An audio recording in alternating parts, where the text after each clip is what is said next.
കറുത്ത തൊലിയുള്ള ഒരാൾ വെളുത്ത തൊലിയുള്ള ആളാണ്. ആ വ്യത്യാസം കുറച്ച് പോയാൽ ഈ തൊലി പിന്നെ എന്തുണ്ടാകാം? രോമാവൃതമായിക്കൂടെ, വാലുണ്ടായിക്കൂടെ, അല്ല ഉണ്ടാകാം. ഇങ്ങനെ കുറേശ്ശെ പറഞ്ഞാൽ എല്ലാം ഓരോ ജീനുകളിലുള്ള മാറ്റാണല്ലോ.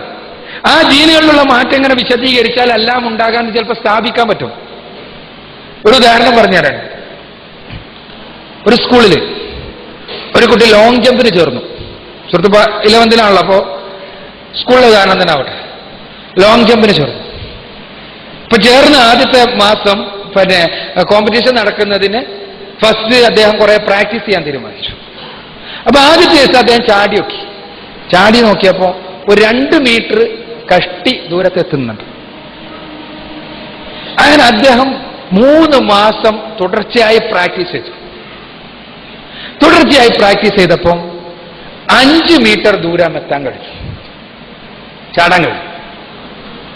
അപ്പൊ 3 മാസത്തെ പ്രാക്ടീസ് കൊണ്ട് അദ്ദേഹം എത്ര കൂട്ടി ദൂരം? 3 മീറ്റർ കൂട്ടാൻ കഴിഞ്ഞു, അല്ലെ? 3 മാസത്തെ പ്രാക്ടീസ് കൊണ്ട് 3 മീറ്റർ ദൂരം കൂട്ടാൻ കഴിഞ്ഞു. 3 മാസത്തെ പ്രാക്ടീസ് കൊണ്ടാണ് ഇത് കഴിഞ്ഞത്. അപ്പൊ കണക്കൂട്ടാണ് അയാള്. 30 മാസം പ്രാക്ടീസ് ചെയ്താൽ 3 മാസം കൊണ്ട് 3 മീറ്റർ ദൂരം കൂട്ടാൻ പറ്റിയാൽ 30 മാസം പ്രാക്ടീസ് ചെയ്താൽ 30 മീറ്റർ ദൂരം കൂട്ടാം. കണക്കനുസരിച്ച് ശരിയാണ്. എന്താ ഇവിടെ 10 ഇൻറ്റു ഇവിടെ 10 into mathematically it is true. But is it practical? പ്രാക്ടിക്കലാണോ? അല്ലല്ലോ. 33 മീറ്റർ ഒരാൾക്ക് ചാടാൻ കഴിയോ? ഇല്ലല്ലോ. എന്തുകൊണ്ടല്ലാത്തത്? ചാട്ടം ഇനി എത്ര പ്രാക്ടീസ് ചെയ്താൽ ആ ചാട്ടത്തിന് ഒരു പരിധി ഉണ്ട്, അല്ലേ?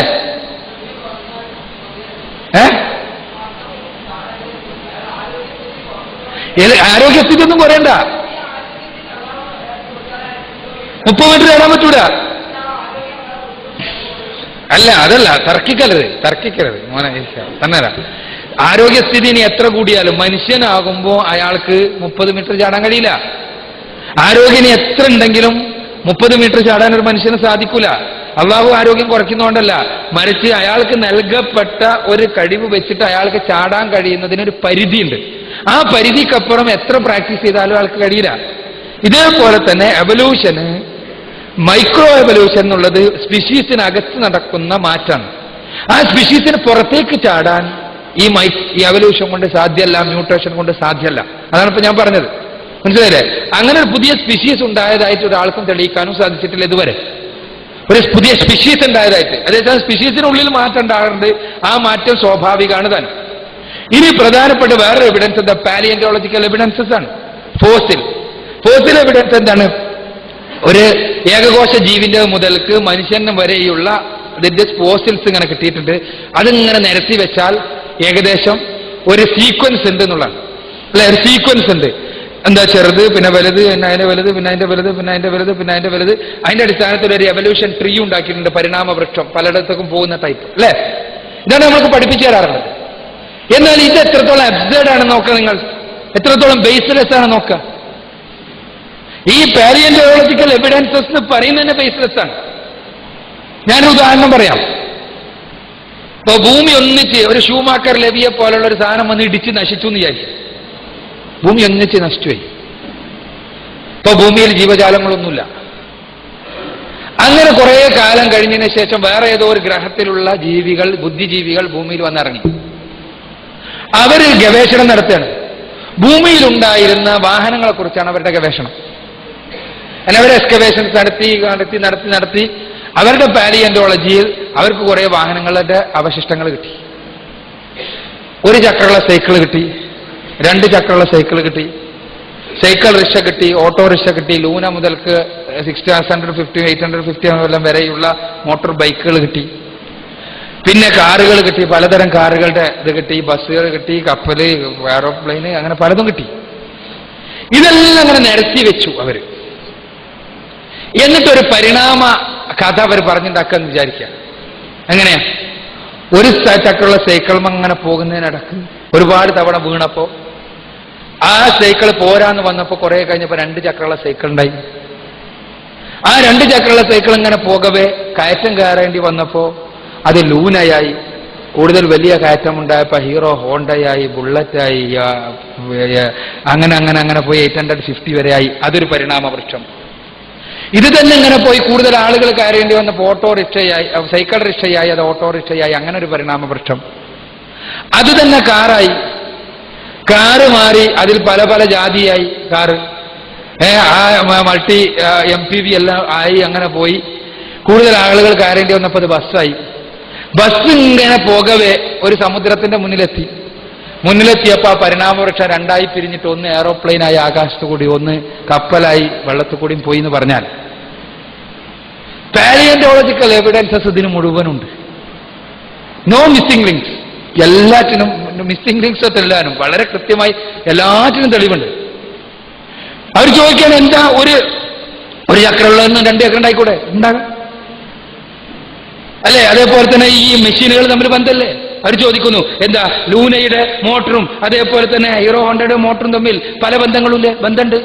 ഒരു പിസ്റ്റൺ ഉള്ളത്, 2 പിസ്റ്റൺ ഉള്ളത്, 3 പിസ്റ്റൺ ഉള്ളത്, 4 പിസ്റ്റൺ ഉള്ളത് തമ്മിൽ ബന്ധമല്ലേ? ബന്ധമുണ്ട്. അപ്പൊ ബന്ധങ്ങളെല്ലാം ഉണ്ട്. പക്ഷെ ഇപ്പൊ നമുക്കറിയാം ഇത് വിഡ്ഢിത്താണെന്ന്. കാരണം ഓരോന്നും പ്രത്യേകമായി കമ്പനിയിൽ നിന്നും ഉണ്ടാക്കിയിട്ട് പുറത്തു വിടുന്നതാണെന്ന് നമുക്കറിയാം. എന്തുകൊണ്ടായിരുന്നു ഞാൻ പറയാൻ കാരണം എന്ന് വെച്ചാൽ, പടച്ച തമ്പുരാൻ സൃഷ്ടിച്ച് വിട്ട ജീവികളുടെ ഘടനയിൽ ബന്ധങ്ങൾ ഉണ്ടാകാം. പക്ഷെ അതൊരു ജീവി വേറൊരു ജീവിയായി മാറി എന്നതിന് തെളിവല്ല. ഒരിക്കലും ജീവപരിണാമം അതേപോലെ ഒരു സ്പീഷീസിൽ നിന്ന് വേറൊരു സ്പീഷീസായി മാറും എന്ന് തെളിയിക്കാൻ പരിണാമവാദികൾക്കൊന്നും കഴിഞ്ഞിട്ടില്ല. മാത്രമല്ല, പരിണാമവാദത്തെ പോലെ ശാസ്ത്രലോകത്ത് ഇത്രയധികം വഞ്ചനാത്മകമായ ഒരു ശാസ്ത്രശാഖ ഉണ്ടായിട്ടില്ല. ഇത്രയധികം വഞ്ചനാത്മകമായ ശാസ്ത്രശാഖ. സുഹൃത്തിന്റെ ഇപ്പോഴത്തെ പാഠപുസ്തകത്തിലുള്ള ഈ മനുഷ്യന്റെയും എയ്പ്പിന്റെ നടുവിലുള്ള ജീവികളുണ്ടല്ലോ, ക്രോമഗ്നാൻ മാൻ, നിയാന്തർദാൽ മാൻ, ഇപ്പൊ ഏതൊക്കെ പഠിക്കണേ? അതല്ല, ഇപ്പോ ചെറിയ ക്ലാസ്സിൽ പഠിച്ചാൽ എയ്ത്തിലത്തല്ലേ? എയ്ത്തിലുള്ള ഈ മനുഷ്യന്റെ എയ്പ്പിന്റെ നടുവിലുള്ള ജീവികളുടെ പേരുകൾ എന്തൊക്കെയാണ് ഓർക്കണ്ട? ഇല്ല, ഞാനെല്ലാം പഠിച്ചിരുന്ന ഒന്ന് നിയാന്തർദാൽ മാനാണ്. നിയാന്തർദാൽ മാൻ ഞാനെല്ലാം പഠിക്കുന്ന സ്കൂളിൽ പഠിച്ചിരുന്ന നിയാന്തർദാൽ മാനിനെ കുറിച്ച് പിന്നീട് പഠിച്ചപ്പോൾ മനസ്സിലായി, അത് എല്ലിനൊരു കുറച്ച് ഞുരുമ്പിച്ചതുകൊണ്ട് ഇത് മനുഷ്യന്റെ കുരങ്ങിന്റെ നടുവിലുള്ള ജീവിയാണെന്നാണ് പറഞ്ഞിരുന്നത്. ചില സ്ഥലത്ത് എല്ല് ഞുരുമ്പിച്ച ഒരു ജീവിന്റെ അസ്ഥികൂടം കിട്ടിയപ്പോൾ, നിയാന്തർദാൽ എന്ന് പറഞ്ഞ സ്ഥലത്ത് നിന്നാണ് കിട്ടിയത്, അതുകൊണ്ടാണ് നിയാന്തർദാൽ മാൻ എന്ന് പേരിട്ട്. പിന്നെ പരിശോധിച്ചപ്പോൾ മനസ്സിലായത് എല്ല് ഞുരുമ്പിക്കുന്ന റിക്കറ്റ്സ് എന്ന് പറഞ്ഞ അസുഖം അവിടെ ഉണ്ടായിരുന്നു. അതുകൊണ്ടാണ് അവർക്ക് എല്ല് ഞുരുമ്പിച്ചു പോയത്. സത്യത്തിൽ ഇതല്ല. പിന്നെ പിൽഡൗൺ മാൻ, ഞങ്ങളെല്ലാം പഠിച്ച പിൽഡൗൺ മാൻ എന്തായിരുന്നു അറിയോ? ഒരു ശാസ്ത്രജ്ഞൻ ചെയ്ത ഒരു ഗുരുത്തക്കേടായിരുന്നു. എന്താ, കുറെ കാലം പാഠപുസ്തകങ്ങളിലും ഗ്രന്ഥങ്ങളിലും എല്ലാം ഉണ്ടായതാണ്. എന്താണ്, താടിയെല്ലുണ്ടല്ലോ, ഒരു മനുഷ്യന്റെ താടിയെല്ല് ഇങ്ങോട്ട് മാറ്റിയിട്ട് കുരങ്ങിന്റെ താടിയെല്ല് വെച്ചു കൊടുത്തത് വളരെ സമർത്ഥമായി ഫിറ്റ് ചെയ്തു. എന്നിട്ട് ഫിറ്റ് ചെയ്തിട്ട് ഇതാ മനുഷ്യന്റെ കുരങ്ങിന്റെ നടുവിലുള്ള ജീവിയാന്നുണ്ടോ എല്ലാ ശാസ്ത്രജ്ഞന്മാരും വിശ്വസിച്ചു. കുറെ കാലം കഴിഞ്ഞപ്പോൾ കാർബൺ ടെസ്റ്റ് നടത്തിയപ്പോഴാണ് മനസ്സിലായത് ഇത് രണ്ടും കൂട്ടിയോജിപ്പിച്ചാണ്. ഇങ്ങനെ ശാസ്ത്രലോകത്ത് ഇത്രയധികം വഞ്ചന നടന്ന മറ്റൊരു ഫീൽഡില്ല. നിച്ച് ഓഫ് ട്രൂത്ത് പുറത്തിറക്കിയ പരിണാമവാദം സത്യവും മിഥ്യയും എന്ന വീഡിയോ ഡോക്യുമെന്ററി ഉണ്ട്. അതിൽ കൃത്യമായി ഡോക്യുമെന്റഡായി ഈ വിഷയങ്ങൾ അവതരിപ്പിച്ചിട്ടുണ്ട്. സുഹൃത്ത് അതൊന്ന് ക്ലാസ്സിലെ ബയോളജിയുടെ ടീച്ചർക്ക് കേൾപ്പിക്കുകയും അതിന് വല്ല മറുപടി ഉണ്ടെങ്കിൽ പറഞ്ഞു തരാൻ പറയുകയും അത് എഴുതി തരാണെങ്കിൽ ഇൻഷാ അല്ലാഹ് സ്നേഹസംവാദം എന്ന മാസികയിൽ അതിന് മറുപടി അടക്കം പ്രസിദ്ധീകരിക്കുകയും ചെയ്യാം എന്നാണ് എനിക്ക് വളരെ സംക്ഷിപ്തമായി സൂചിപ്പിക്കാൻ. പരിശോധിക്കുക. പഠിച്ചിട്ട് ശാസ്ത്രം എന്ന് പറയുമ്പോഴേക്ക് അതെല്ലാം ശരിയാണെന്ന് വിചാരിച്ചാണ്ട് ഓടിപ്പോണ്ട. പഠിച്ച് മനസ്സിലാക്കി ശരിയാണെന്ന് ബോധ്യപ്പെട്ട് കാര്യങ്ങൾ ഉൾക്കൊള്ള. ഇത് ഡോക്യുമെന്ററിയാണ്, തെളിവുകളുടെ